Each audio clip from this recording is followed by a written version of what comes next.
एक सेठ से लक्ष्मी जी रूठ गई।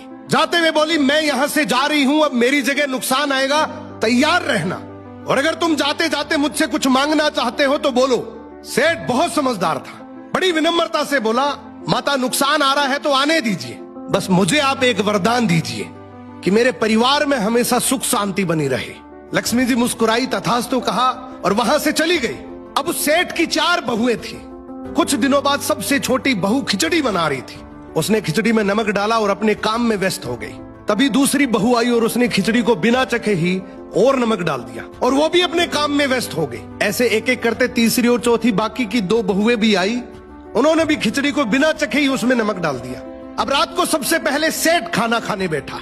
जैसे ही उसने खिचड़ी का एक चम्मच लिया, उसे महसूस हो गया कि इसमें बहुत ज्यादा नमक है, और सेठ जी तुरंत समझ गए कि नुकसान आ चुका है। किसी से कुछ नहीं कहा, चुपचाप खिचड़ी खाई और चला गया। अब सेठ के बाद खाना खाने की बारी आई सबसे बड़े बेटे की। बेटे ने खिचड़ी का एक निवाला लिया। उसने परिवार वालों से पूछा, पिताजी ने खाना खा लिया? उन्होंने कुछ कहा? तो बाकी सबने जवाब दिया, हाँ पिताजी ने तो खाना खा लिया, लेकिन किसी से कुछ नहीं कहा। तो बड़े बेटे ने भी चुपचाप खिचड़ी खाई और चला गया।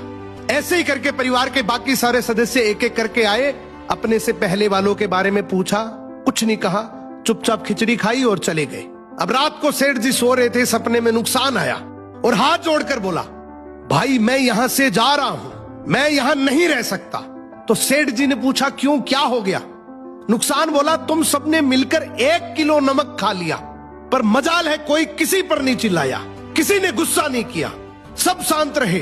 अब जिस परिवार में इतनी सुख शांति हो, आपस में इतना प्यार हो, वहां पर मैं नहीं रह सकता।